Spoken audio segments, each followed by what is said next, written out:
அன்பான power media நேயர்களுக்கு வணக்கம். இன்று தமிழக வாழ்வுரிமை கட்சியினுடைய மாநில இளைஞரணி செயலாளர் மதிப்புக்குரிய பிள்ளைதன் முருகானந்தம் நம்மோடு இருக்கிறார். அண்ணா வணக்கம். வணக்கம். நலமா இருக்கேன் அண்ணா. இப்போ கடந்த நேற்றிலிருந்து நாம் தமிழர் கட்சியை சார்ந்த சாட்டை துரைமுருகன் என்பவர் ஒரு காணொலியை பதிவிட்டிருக்காரு. காணொலி நீங்களும் பார்த்துருப்பேன்னு நினைக்கிறேன். அந்த காணொலி பதிவிட்டதோட நோக்கம் என்னவா இருக்கு? அது உண்மையா பொய்யா உங்களுடைய பார்வை?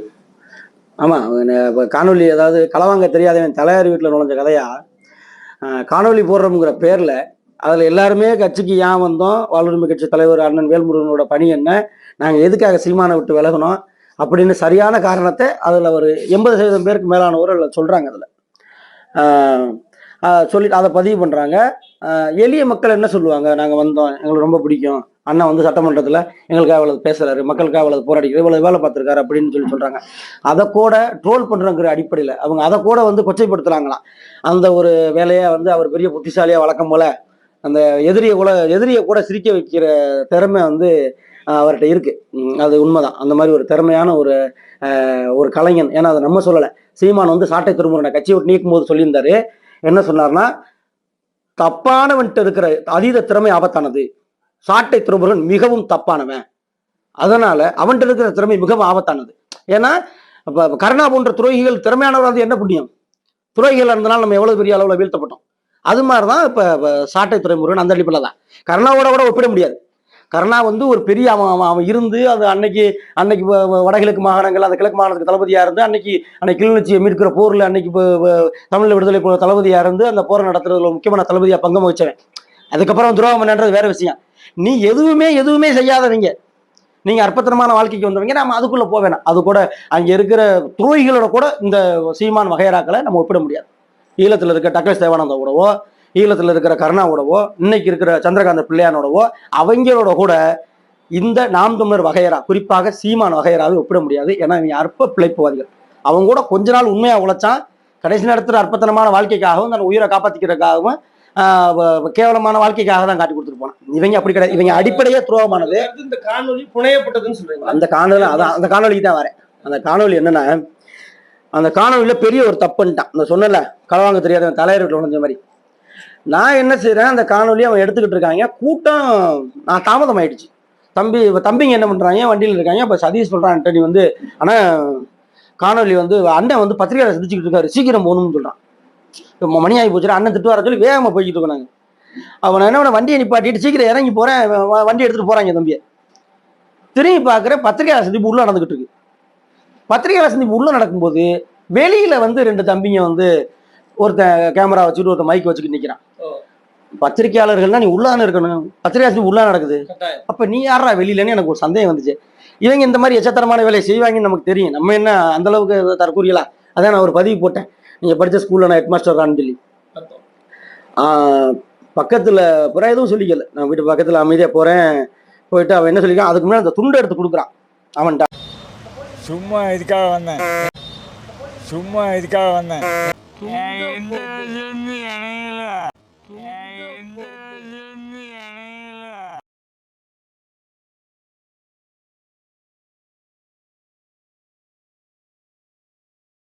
எதுக்குடா இந்த மானங்கிட்ட பொழப்பு, அவருக்கு ஏதோ சரக்கு அடிக்கிறது காசு கொடுத்துருப்பாங்க போல, பாவம்.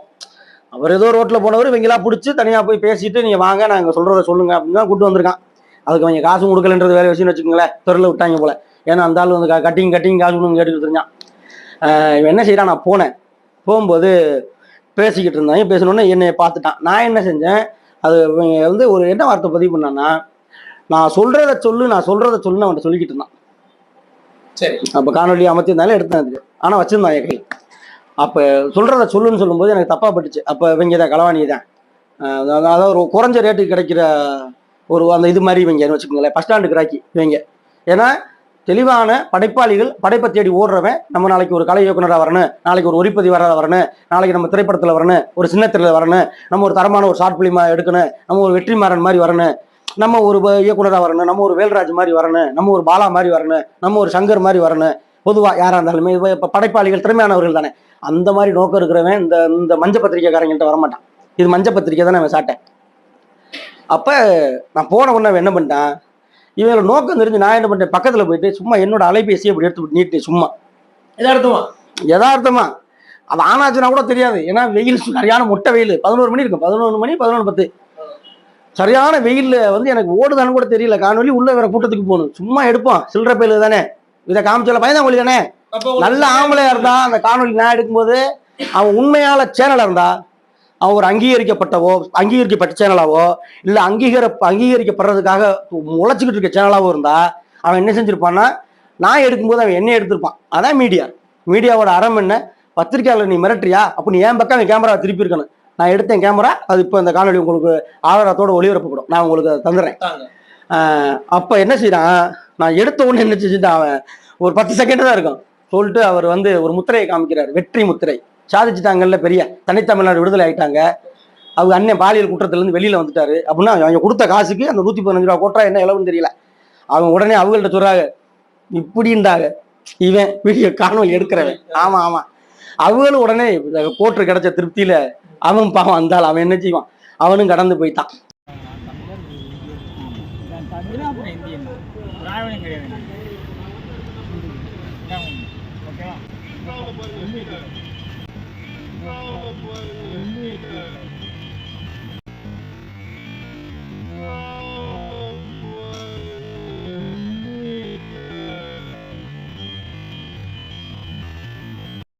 எதுக்குடா இந்த மானங்கெட்ட பொழப்பு?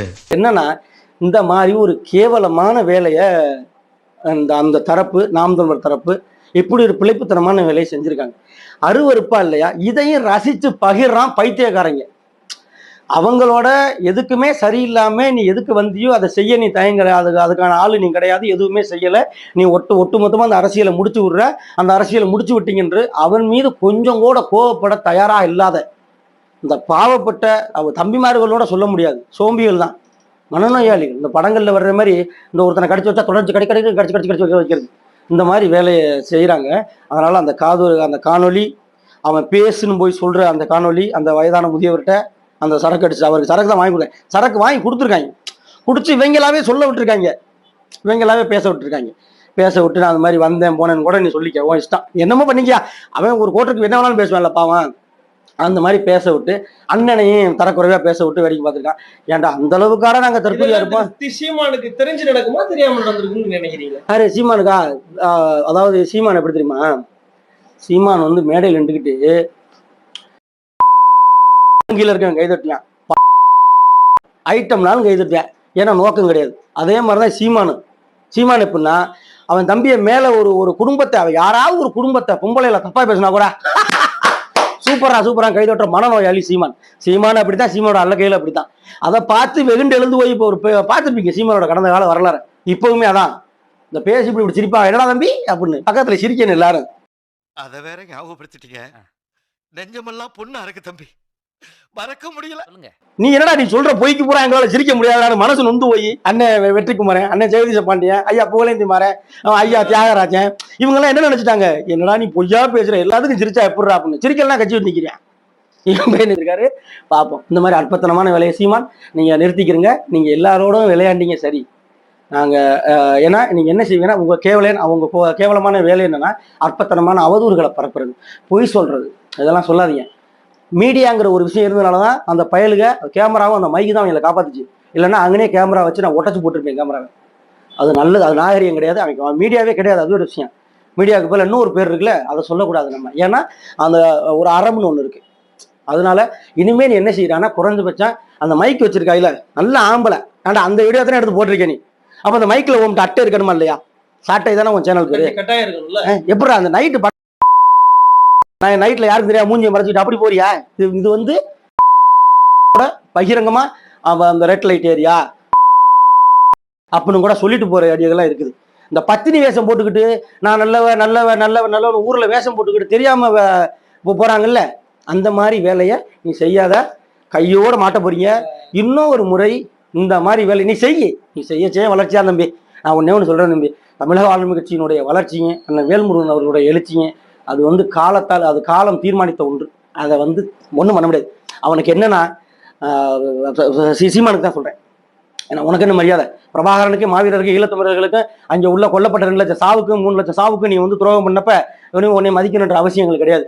நீ புத்திசாலித்தனமா நீங்க ஒத்த சீட்டுன்னு எழுது, எங்க அண்ணன் பேரை போட்டு எழுது, எங்களுக்கு அதெல்லாம் பிரச்சனை கிடையாது. நீ தான் எதிரி. உன்னோட அல்ல கைக்கெல்லாம் நாங்க பதில் சொல்ல மாட்டேன், நான் சொல்ல மாட்டேன் குறிப்பா. அதனால நான் என்ன சொல்றேன்னா, இதை இத்தோட நிறுத்திக்க. நீ என்ன உன்னோட ஆசை என்னன்னா, உனக்கு சிங்கள பௌத்த பேரினவாதமும் சரி, இந்திய அரசாங்கமும் சரி, உளவுத்துறையும் சரி, அங்கே இனப்படுகொலை செய்த இனப்படுகொலையாலும் சரி, அங்கே இருக்கிற தமிழீழம் பிறந்து விடவே கூடாது என்கிற அடிப்படையில சிங்களத்துக்கு ஒத்து ஊதுகிற அங்கே இருக்கிற இலங்கையில் இருக்கிற தமிழர்களாக பிறந்த ஒட்டுக்குழுக்களும் சரி, உனக்கு இட்ட கட்டளை, உனக்கு எடுக்கிற அந்த வாக்கரிசி, உனக்கு ஒரு படிக்காசு கொடுக்கும்போது உனக்கு கொடுக்குறான் பாரு பேட்டா, அந்த காசுக்கு அவன் உனக்கு போட்ட உத்தரவு என்னன்னா, நீ இருக்கிற வரைக்கும் நீ பேசு பிரபாகரன் பேசிக்க, நீ கொச்சப்படுத்திக்க, பிரபாகரனை கேவலப்படுத்திக்க, பிரபாகரன் சமைச்சாருன்னு சொல்லு, ஆமக்கறி கொடுத்தாருன்னு சொல்லு, பூனைக்கறி கொடுத்தாருன்னு சொல்லு, நான் அம்மானு வீட்டில் சாப்பிட்டேன், சாப்பிட்டதை கணக்கு எடுத்தாங்கன்னு என்னன்னா அவதெல்லாம் பேசுறேன். இல்ல அதான் அதுக்கே கடந்து போனது நம்மளோட தப்பு. நம்மளை செருப்பால் அடிக்கணும். அவன் ஒட்டமான என்னைக்கு மயிருன்னு பேசினானோ, நான் ஒண்ணு சொல்றேன், அவங்க ஆத்தா அவங்க அக்கால தப்பான வார்த்தையை சொல்லி யாராம் பேசினா சீமானுக்கும் வருமா வராதான்? இப்ப நான் இருக்கேன், சீமானோட அம்மாவையோ சீமானோட அக்கா தங்கச்சியோ தப்பா பேசினா சீமானுக்கும் வருமா வராதான்? ஒன்னு இப்ப நீ இருக்கிற உன்னோட தாயவோ தங்கச்சியோ தப்பா பேசினா கோவம் வராதான்? கண்டிப்பா வரும். அப்ப பொட்டமான பேசினப்பவே நம்ம கோவம் வராம இருந்தது நம்ம செஞ்ச வரலாற்று பிழை. அன்னைக்கே இறுக்கி இருந்தா அந்த பயம் வந்திருக்கும். ஆனா என்னன்னா அதான் மேட்ரு. இப்ப என்னன்னா, புலிகளை பத்தியோ இயக்கத்தை பத்தியோ, தமிழீழ விடுதலை புலிகள் பத்தியோ, அந்த விடுதலை இயக்கத்தை பத்தியோ, இனப்படுகளை பத்தியோ இங்க யாரும் பேசினவங்க எல்லாரையுமே, அது எல்லா அனைத்து தமிழ் தேசிய அமைப்புகள் சரி, பெரியாரி அமைப்புகள், புரட்சிகர அமைப்புகள் எல்லாரையுமே எல்லாத்தையும் கடத்தி ஓரங்கட்டி முடிச்சு விட்டு யாருமே அதை உறுதி பேசக்கூடாதுங்கிற மாதிரி சூழலை உருவாக்கிட்டு இவனும் அந்த குரலை பத்தி குறைச்சிட்டான். அதை எங்கேயுமே பேச மாட்டான். சும்மா வந்து அண்ணன் தமிழ்ச்செல்வன் நினைவு நாளுக்கு படம் வைப்பான். அது வந்து அந்த பிச்சை எடுக்கிற காசுக்காக சரி நாடகம் போடுற வேலை. அண்ணன் தமிழ்ச்செல்வன் நினைவு நாளுக்கு படத்தை வச்சு அந்த ராவணன் குடியில் போடுறது, சாமி போடுற பூவை தூவுறது, ஆண்டன் பாலசிங்கத்துக்கு பூவை தூவுறது, அதுக்கப்புறம் ஒவ்வொரு வேலையும் செய்யறது. அப்படி இருந்தா குறைந்தபட்ச செஞ்சோலை படுகளுக்கு கொல்லப்பட்ட குழந்தைகள் நீ மனசுல வச்சிருந்தானே, நீ எப்படா நீ சங்கி வந்து சொல்லுவ? உனக்கு நீ தானே சொல்லியிருக்க, நீ சொல்லலையா? ஆணையரவு கைப்பற்றின பிற்பாடு அன்னைக்கு வந்து யாழ்ப்பாணத்துல புலிகள் கொடியேற்றிருப்பாங்க, வாஜ்பாய் அரசாங்கம் தான் தடுத்து நிறுத்துச்சு, என்னடா ஈழம் பிறந்திருக்குன்னு சொன்ன நாய் நீதானே? நாளைக்கு வந்து அங்கே நடந்தது, ஈழத்தில் நடந்தது இனப்படுகொலை, தமிழீழம் பிறக்கிறதுக்கு நாங்க ஆதரவா நிக்கிறோம், பிஜேபி சொல்லட்டும், நாங்க ஆதரிக்கிறோம்டா. ஒரு இன விடுதலையை தவிர எங்களுக்கு எதுவும் பெரிய எதுவும் தேவை கிடையாது, புரியுதா? தமிழ்நாடு முழுமைக்கும் தமிழக வாழ்வுரிமை கட்சியில அண்ணன் வேல்முருகன் அவருடைய தலைமையில சாராசாரியாக ஆயிரக்கணக்கில் இளைஞர்கள் இணையறதை எங்களால பார்க்க முடியுது. இதை ஆளுங்கட்சியாக இருக்கிறவர்களோ எதிர்கட்சியாக இருக்கிறவர்களோ மற்றும் சில அரசியல் கட்சிகள்லாம் மௌனம் காக்குறாங்க, எதுவும் பேசாம இருக்கிறாங்க, வாழ்த்துறாங்கிறது உங்களுக்கு தான் தெரியும். ஆனால் உங்களை தூற்றல. ஆனால் ஒரே கருத்துடைய, ஒற்றை கருத்துடைய இருவரும் தமிழ் தேசியம் பேசுறீங்க, ஈழம் பேசுறீங்க. இந்த வகையில நாம் தமிழர் கட்சியை சார்ந்த சில மாநில ஒருங்கிணைப்பாளர்கள் அப்படின்னு அறியப்படுறவங்க தொடர்ச்சியா அவர்களும் அப்புறம் அவர்களுக்கு பின்னால் கட்சியில இருக்கவங்களும் ரொம்ப தரம் தாழ்ந்து விமர்சிக்கிறது போல தெரியுது. அதான் தம்பி, அதாவது தம்பி சீமான் வந்து தம்பி, அப்ப அவங்களுக்கு என்ன, இப்ப அவங்களுக்கு என்ன ஆத்திரம், நமக்கு இருக்க ஆத்திரம் தான் அவங்களுக்கும். 2009 இனப்படுகொலை பார்த்தா எல்லாரும் வந்தோம். அப்ப புரியுதா? எல்லாருக்குமே அந்த கோபம் இருக்கு, எல்லாருக்குமே அன்னைக்கு நடந்த கோபம் இருக்கு. இப்ப நம்ம குறிப்பிட்ட அவங்க சொல்ற அந்த திமுக கூட்டணின்ற ஒரு விஷயத்த சொல்லி கடந்து போயிடுறாங்க. அதை சொல்லியே தங்களோட காரியத்தை சாதிச்சுக்கிறாங்க. பெரும்பான்மை நம்ம உற்று கவனிக்கும் பொழுது அந்த திமுக கூட்டணி 200 ரூபா, அதை தாண்டி வேற எதுவும் அதான் நான் சொல்றேன். அதாவது என்னன்னா, இந்த அவனோட நோக்கம் என்னன்னு சொல்ல வரேன். இப்ப அதிமுகவில் போய் சேர்ந்த போது நேற்று அண்ணன் சஞ்சீவிநாதன் கூட அதை பேசினார். நேற்று சென்னையில அதிமுகவில் போய் சேர்ந்தா நீ திட்டமாட்டேன், திமுகவில் போய் சேர்ந்தா திட்டமாட்டேன், அப்போ தமிழ் தேசியம் பேசுகிற அண்ணன் வேல்முருகனோட சேர்ந்தா நீ திட்டுறாங்கன்னா பிரச்சனை என்னன்னா, அவங்களுக்கு என்னன்னா, தமிழ் தேசிய அரசியல், தமிழ் தேசிய முழக்கம், தமிழீழ விடுதலை முழக்கம், இனப்படுகொலை, முள்ளிவாய்க்கால், மாவீரர் நாள், இது எல்லாத்தையுமே வந்து ஒரு பொட்டியில் வச்சு அடைச்சி முடிச்சிடணும். கிட்டத்தட்ட சீமான் அந்த வேலையை செஞ்சுட்டான். முள்ளிவாய்க்கால் இனப்படுகொலை குறித்து வேற எந்த அமைப்புகள் கட்சிகளுமே பேச முடியலை. பேசினவங்களை கூட அவன் துரோகி பட்டியலை சேர்த்து விட்டான். துரோகின்னா நான் சொல்றேன், நீனும் துரோகி தான்டா. நான் சொல்றேன், நீனும் துரோகி தான். நீ என்னத்தை புடுங்கி தள்ளிட்ட? நீ என்னத்தை செஞ்சிருக்க? இந்த 16 வருஷம் ஆச்சு. இந்த 16 வருஷத்துல நீ செஞ்ச ஒன்ன சொல்லு. ஏனைய தேசிய இனங்களோடு பேசியிருக்கேன், நான் அனைத்து மாநிலங்களுக்கும் பயணிச்சிருக்கேன், இங்க இனப்படுகொலை குறித்து எல்லா சட்டமன்றத்திலையும் பேசுங்கன்னு சொல்லியிருக்கேன். சரி, சட்டமன்றத்தில் ஆளுங்கட்சிகள், அவங்க பெரிய ஆட்கள், அவங்கள்ட்ட அணுக முடியாது, போராடுகிற சக்திகள், நீ என்ன சொல்லுவியே? நீ டெல்லிக்கெல்லாம் போயிருக்க, சீக்கியர்களை பாக்குறேன்னு சொல்லி, அதுல ஒரு சீக்கியரை கொண்டாந்து வலசரவாக்க ஸ்டேஷன்ல விட்டு வந்தேன். நீ அயோக்கிய பையல. அவன் என்ன நினைப்பான்?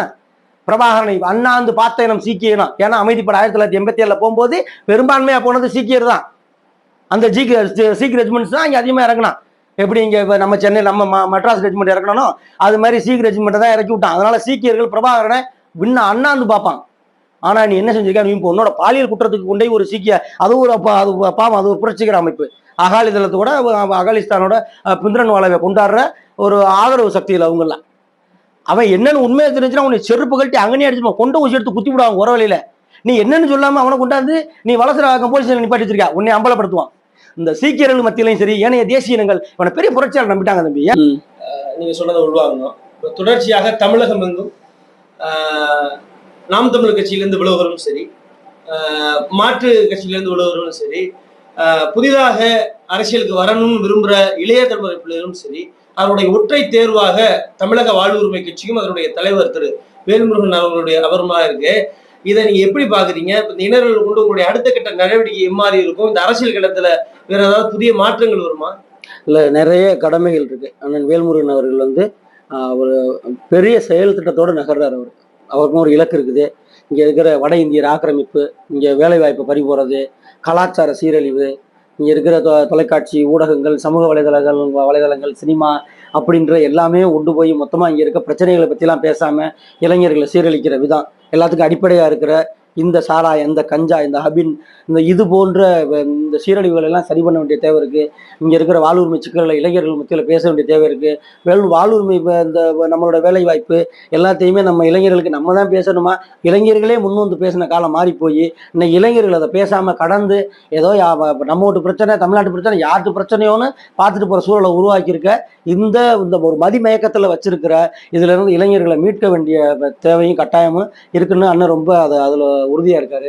அதே மாதிரி தமிழில் விடுதலை புலிகளுக்கான அந்த அங்கே நடந்த போர், அங்கே நடந்த இனப்படுகொலை, அதுக்கான தீர்வு, அதுக்கான பொது வாக்கெடுப்பு, இதில் கவனம் செலுத்தணும்.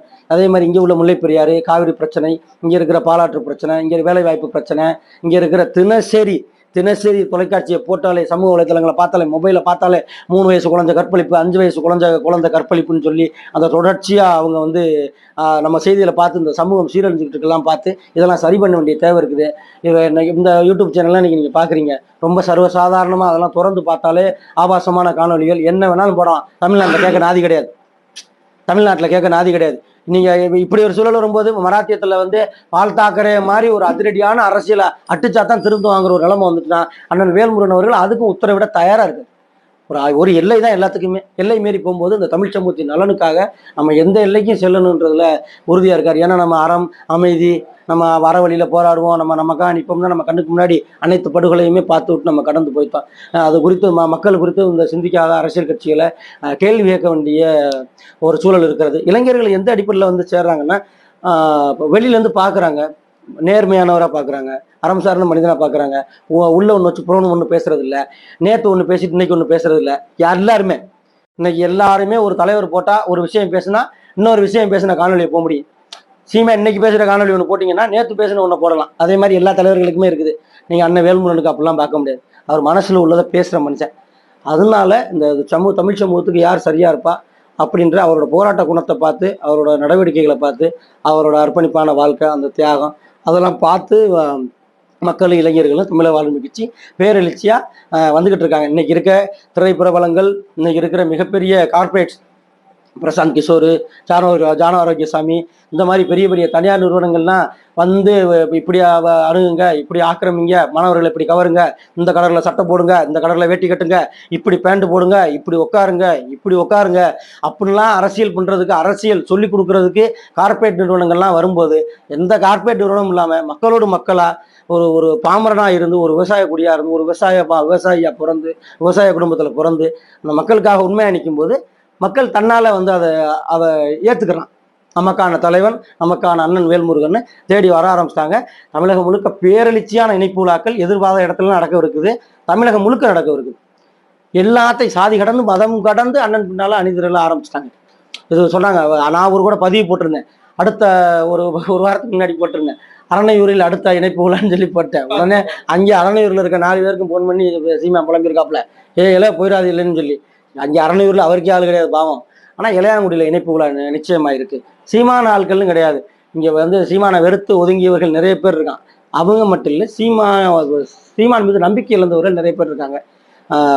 வாழ்க்கை இழந்தவங்க நிறைய பேர் இருக்காங்க. அவங்களையும் தாண்டி நீங்கள் சொன்னது மாதிரி புதிய தலைமுறை வாக்காளர்கள், இளைஞர்கள் மற்ற கட்சியில் எதுக்குமே எப்படா போகிறது, இவனுக்கு போய் எப்படா பேசுறது, இவன் முன்னாடி எப்படா நிற்கிறதுன்னு கூச்சப்பட்டுக்கிட்டு நம்ம சரியான ஒரு தலைவன் முன்னாடி நிற்கிறன்னு முடிவு செஞ்சுருக்க இளைஞர்கள் தமிழக வாழ்வு கட்சி நோக்கி வராங்க.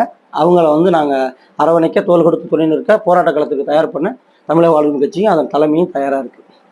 இப்ப தொடர்ச்சியா நாம் தமிழர் கட்சியில மாநில ஒருங்கிணைப்பாளர்கள், மாநில பொறுப்பாளர்கள் அதிகரிச்சுக்கிட்டே வர்றாங்களே, அது உங்களுடைய பார்வை? நாம் தமிழர் கட்சி அங்கேருந்து வெளியேறவங்களை கேட்குறீங்க? இல்ல, நீங்க ஒரு பக்கம் வெளியேறிக்கிட்டே இருக்காங்க, ஒரு பக்கம் மாநில ஒருங்கிணைப்பாளர், மாநில பொறுப்பாளருடைய பட்டியல் நீண்டுகிட்டே. அதாவது கட்சியில ஒரு ஹோட்டல்ல வந்து எல்லாரும் ஓனர் ஆகிட்டா யார் தான் வேலை பார்ப்பா? ஜீமான். இப்போ நான் ஜீமானை கேட்குறேன், ஏன் ஒரு ஹோட்டல் இருக்குது, ஒரு பரோட்டா மாஸ்டர் இருக்கணும், ஒரு சமையல் மாஸ்டர் இருக்கணும், ஒரு சப்ளையர் இருக்கணும், ஒரு க்ளீன் பண்ணுறவர் இருக்கணும், ஒரு கேஷியர் இருக்கணும். இவங்கெல்லாம் இருந்தால் தானே ஹோட்டலு. எல்லாருமே கல்லால் உட்காருந்தா ஹோட்டல் எப்படிடா ஓடும்? பயம். இப்போ நம்ம பகுதியில் ஒரு அண்ணன் இருக்கார், பாவம் ரொம்ப நாளாக இருக்கார், ஒரு நல்ல மனிதன், பேர் வேணாம் பாவம்னு வச்சுக்கோங்களேன். அவருக்கெல்லாம் ஒரு பொறுப்பு போட்டிருக்காங்க. அவர் பாவம் மலேசியாவில் புரட்டா போகிறாரு. இவருக்கு ஏன்டா பொறுப்பு போட்டான்னு பார்த்தா இவருக்கு மாதம் மாதம் படி இழக்கிறார். நீ சுகபோகமாக அற்பத்தனமாக ஒரு வாழ்க்கையை வாழ்ந்துக்கு தெரிய, ஊரில் இருக்கவனுக்கு பூரா காசு கொடுத்தா பொறுப்பு. இந்த சொல்லுவான்ல, இந்த ஒரு படத்தில் வந்து சத்யராஜன் வடிவில் கிரிக்கெட்டுக்கு ஆள் எடுப்பாங்கல்ல, இன்னையிலேருந்து நீ கங்குலி, இன்னையிலேருந்து நீ டெண்டுல்கர், இன்னையிலேருந்து நீ சேவாக்குன்னு. அது மாதிரி சும்மா பாவம் சுற்றி தெரிஞ்சது, தெருவில் திருறது, அது பாவம் வேலையை பார்த்துட்டு வீட்டில் கிடந்தது. பயம் சீமானுக்கு பயம் வந்துருச்சு. அதாவது படத்தை செய்யும் அந்த பொறுப்புக்கு தகுதி உடையவர்கள் தானா, இல்ல ஐயோ கட்சி விட்டு ஓடிடக்கூடாதுன்னு தக்க வச்சுக்காங்க? பாவம். அவங்க என்ன செய்வாங்க, அவங்களால இப்போ இவங்க போடுறாங்களே புதிய பொறுப்பாளர்கள், இந்த மாநில ஒருங்கிணைப்பாளர்களாக போட்டவங்க யாராச்சும் இந்த 10 ஆண்டுகளில் யாராச்சும், நான் கேட்குறேன், பகிரங்கமாக இருந்தால் வெளியிடுங்க, அந்த அப்படி ஒரு தகவல் இருந்தால் நான் வாழ்க்கை தலை வணங்குறேன். யாராச்சும் ஒருத்தன் இந்த தமிழ் சமூக நலனுக்கு போராடி வழக்கு வாங்கி சிறைக்கு போயிருக்கானா? எத்தனை நீதிமன்ற படிக்கட்டு ஏறி இருக்கான்? காவிரிக்கு போராடி வழக்கு வாங்கினானா? முல்லை பெரியாருக்கு போராடி வழக்கு வாங்கினானா? ஈழத்தமிழ் விடுதலைக்கு போராடி வழக்கு வாங்கினானா? அவன் என்ன செஞ்சான்? உனக்கு படியலம் தான், நாசமா போவ, நீ சோர்ந்தியவும், நீ பொழக்க திங்கவும், நீ 2.5 லட்ச ரூபா உனக்கு நீ வீட்டு வாடகை கட்டவும், நீ கூத்தியா வைக்கவும், கூத்தியாவுக்கு காசு கொடுக்கவும், அவன் பாவப்பட்டவன் முறை காசு கொடுத்தான். நீ என்ன செஞ்ச? மாநில ஒருங்கிணைப்பாளரை போட்டவனோட வரலாறு சொல்லு. சொல்லு, நீ மாநில ஒருங்கிணைப்பாளரை அறிவிச்சிருக்காயில, அவங்க வரலாறு சொல்லு. நீ ஒரு சோக்காளி, உன் கூட இருக்கவங்களும் ஒரு சோக்காளி. நீ என்னத்தை வழக்கு வாங்கி பிடுங்கின? நீ ஜெயிலுக்கு போயிருக்கா? முதல்ல சீமானுக்கு 8 வழிச்சாலைக்கு ஒரு வழக்கு வருதுப்பா, சிறைக்கு போயிருக்கணும், அவசர அவசரமா பெயில் வாங்கிட்டு வந்துட்டேன். உன்னால ஒரு நாள் இருக்க முடியாது ஜெயிலில், அம்பலப்பட்டு போவே. நீ பாமக மருத்துவர் ராமதாஸ் கிடையாது. 1987 அங்கே இடஒதுக்கீட்டுக்காக போராடி தாலி வட மாவட்டத்தை ஆக்கிரமித்து வச்சு ஒட்டுமொத்த இந்திய ராணுவமே இங்கே வந்து நின்ற நிலையிலேயே அந்த போராட்டம் எம்ஜிஆர் பீரியட்ல வெற்றி பெற்றுச்சு. நீ மரியாதைக்குரிய அண்ணன் தொல் திருமாவளவன் கிடையாது. கைது பண்ணா ஒட்டுமொத்த தமிழ்நாடு பத்தி எரியும். போர் நடக்கும்போது பட்டினி போராட்டத்துக்கு உட்காந்தாரு. குண்டாசுல 100 பேருக்கு மேல குண்டாசுல உள்ள போனா. நான் என்ன சொல்றேன், தமிழ்நாட்டு அரசாங்கத்துக்கு தாழ்மையான வேண்டுகோளியா, இந்த சீமான உள்ள வைங்க. நீ ஏன் வைக்க மாட்டேங்கிறேன்னா அது ஒரு கோமாளி, அதனால நீங்க வைக்க மாட்டேங்க. சீமானை உள்ள வச்சு பாருங்க. இந்த பேஸ்புக்கில் எழுதுறவன், இந்த சமூக வலைதளங்களில் போர் நடத்தி அதுலேயே குண்டு தயாரிச்சு, துப்பாக்கியில் சுட்டு, பீரங்கியை சுட்டு, அதுலேயே விமானம் தயாரிச்சு, பேஸ்புக்கில் போர் நடத்துகிற, ட்விட்டரில் போர் நடத்துகிற இந்த நாம் தமிழர் மனநோயாளிகள் எத்தனை பேர் ஜெயிலுக்கு போகிறான், எத்தனை பஸ் எரியுதுன்னு பார்ப்போம். அவன் அதுக்கு ஒரு கதை சொல்லுவான், நாங்கள் எரிக்க மாட்டோம், நாங்கள் கல்லை விட்டு எரிய மாட்டோம். டேய், அதை தாங்குற சக்தி உங்களை கிடையாதா? போடா, 10 நாள் ஜெயிலுக்கு போங்கடா, தெரியும். அடுத்த பேசுமா எவன்டா சிக்குவான் இருக்கிறது. அதான் சொல்லல தம்பி, இவன் எல்லாட்டையும் திட்டிட்டு வந்துட்டாங்க. இவன் இப்போ தான் வசமான ஒரு ஆள்கிட்ட சிக்கியிருக்காங்க, அது அண்ணன்ட்ட. அம்பலப்பட்டு போவீங்க. உங்களே நான் சொன்னேன், உங்கள் பேசக்கூடாது, செயலில் காமிக்கும், அது கடந்து போகிறோம். நாங்கள் இணையதளம் தொடர்ச்சியாக பார்க்குறோம். இந்த கடுமையான விமர்சனங்கள் வரும்போதெல்லாம் நாம் தமிழை சேர்ந்த அந்த கட்சியுடைய உறுப்பினர்கள் மிக கடுமையாக விமர்சனங்களை முன்வைக்கிறாங்க, தரம் தாழ்ந்த விமர்சனங்கள் முன்வைக்கிறாங்க. அதே சமயத்தில் தமிழக வாழ்வுரிமை கட்சியினுடைய பொறுப்பாளர்கள், நிர்வாகிகள், இணையதள பொறுப்பாளர்களா யாரும் பார்க்கும்போது ரொம்ப கண்ணியத்தோடு எழுதுறாங்க போல தோணுது. 2வது, எங்க அண்ணன் கண்டிப்பாரு, எங்க அண்ணன் திட்டுவாரு, இப்போ எங்க அண்ணன் பேசக்கூடாதுன்னு சொல்லியிருக்காரு, அதனால கடந்து போறோம் அப்படிங்கிற அளவுக்கு அதிகமான பதிவுகளை என்னால பார்க்க முடியாது. அது எப்படி? அதான் அதாவது இதை பேசுறத கண்டிக்கிற சக்தியும் சீமான்ட்ட கிடையாது. சீமான் சொன்னா அவங்களும் கேட்க மாட்டாங்க. சீமான மயிரை கூட மதிக்க மாட்டாங்க இந்த கட்சியில இருக்கவங்க. அப்படின்னா தான் இருப்பான். எதுக்கு அடியணியா வெளியேறாங்க? அவன் மேல மரியாதைலாம் கிடையாது. அவங்க பிழைப்புவாதி நல்லா தெரிஞ்சு போச்சு. அவங்களுக்கு ஒரு அடையாளம் அது தேவைப்பட்டு இல்லை. இப்போ எங்களுக்கு கண்டிக்கிறாங்கல்ல. இப்போ நான்லாம் நவம்பர் மாதத்துலேருந்து இந்த மார்ச் மாதம் நான் இது வரைக்கும் எந்த காணொலியுமே போட்டது இல்லையே. இன்னைக்கு தான் ஒரு காணொலி இப்போ போட்டேன், அதுவும் காலையில். அதுவும் இந்த நாம் தமிழர்னு அண்ணன் சொல்லிட்டாரு ஒரு பேசும்போது, அண்ணன் ஜெகதீச பாண்டியனை அன்னைக்கு அண்ணன் திருச்சி பிரபு நாம் தமிழர்னு சொல்லிட்டாரு மாவீரர் மேடையில். ஏண்டா அதுக்கு போய் நீங்கள் கலாய்க்கிறீங்களடா இந்த நாம் தமிழரை கேட்குறேன். ஒரு எந்த அளவுக்கு 15 வருஷம் தன்னோட குடும்பம் குட்டியை விட்டு பொண்டாட்டி தாலி அடமானம் வச்சு பிள்ளைக்கு பள்ளிக்கூடத்துக்கு வச்சிருக்க கட்டுற பீஸை கூட கொண்டு போய் கொடுத்து போட்டு நோட்டீஸ் அடிச்சு போஸ்ட் அடிச்சு உனக்கு பிளேட் டிக்கெட் போட்டு உனக்கு சோறு போட்டு உனக்கு ஒரு ஹோட்டலில் ரூம் போட்டு உனக்கு மேடை போட்டு உனக்கு மைச்செட்டு போட்டு தங்களோட வாழ்க்கையே தொலைச்சி நின்றாங்களே, அவன் எந்த அளவுக்கு அந்த கட்சியை நேசிச்சிருந்தா இவ்வளவு வெறுப்புக்கு பிற்பாடும் கூட தன்னையே அறியாம அவன் நாம் தமிழர்னு கையை தூக்குவான். அதை நினைச்சு வெக்கப்பட்டு கட்டின பொண்டாட்டிக்கு உண்மையா இல்லை, மேடை போட்டு கொடுத்தவனுக்கு உண்மையா இல்லை, கட்சியை தொடங்க சொன்னவனுக்கு உண்மையா இல்லை, இங்க வந்ததுக்கு உண்மையா இல்லை, கட்சி ஆரம்பிக்கும் போது கூட இருந்தவங்களுக்கு உண்மையா இல்லை, யாருக்குமே உண்மையா இல்லை. உன்னோட இன்னொன்னு எல்லாம் நினைக்கிறாங்க உன்னை பைத்தியக்காரன். நீ பைத்தியக்காரன் கிடையாது. நீ மாட்டிக்கிட்ட நிறைய தப்புகளை பண்ணி நீ ஒரு பலவீனமான ஒரு டுபாக்குடி, நீ ஒரு பலவீனமான ஆளு. இல்லைன்னா சாட்டையெல்லாம் வீடியோ எடுத்து வச்சு உன்னை மிரட்டுவானா? அப்ப நீ பலவீனமான ஒரு கேரக்டர். உனக்கு ஒரு கோட்டுக்கு 2 கோட்டு வாங்கி கொடுத்தா நீ பலவீனமானவன் தான். அதனால நீ ஒரு பலவீனமான எதிரியை இங்க உள்ள அதிகார வர்க்கம் தக்க வச்சுக்க பாக்குது. அந்த அடிப்படையில் அவர் மாட்டுவார். நான் எவ்வளவு கேவலமா நீ மற்ற குடும்பங்கள் எழுத விடுற. அன்னைக்கு அந்த கட்சியோட இளைஞர் பாசறை செயலாளர் இடும்பாவனம் கார்த்தி ஒரு பதிவு போட்டிருக்காப்ல, மிரட்டுக்கெல்லாம் மணிய மாட்டான். டேய், மிரட்டுறதை பற்றி நீங்கள் பேசக்கூடாது. ஏன் தெரியுமா? யாராச்சும் கட்சியை விட்டு விலகுனாலோ கட்சியை விட்டு ஒதுங்கி இருந்தாலோ சீமானை விமர்சித்தாலோ எங்கேருந்து பேசுவாங்க? பூரா வெளிநாடு வாட்ஸ்அப் குரூப் போட்டு விட்டுருவாங்க. இவனை திட்டவும், இவன் குடும்பத்தை திட்டவும், குடும்பத்தை அவன் அதான் வேலை. கமெண்ட்டுக்கு காசு கொடுக்குறவங்க நினைப்பாங்க. அதனால ஏன்னா தானேன்னு சொல்லி அந்த மாதிரிலாம் செஞ்சது நீங்க தான். அதான் நான் என்ன தெரியும், இப்பதான் நீங்க சரியான ஆள்கிட்ட மாட்டிருக்கீங்க. இப்ப திட்டுங்க, நீங்க இப்ப வாங்கடா, இப்ப நீங்க போன் பண்ணி பேசுங்கடா. வாழ்வுரிமை கட்சிக்காரனுக்கு போன் பண்ணி திட்ட ஆரம்பிங்கடா. எல்லாரையும் திட்டுனீங்கல்ல, இங்க வாணி. ஏன் அதுக்கு தான் சீமானுக்கு பயம்.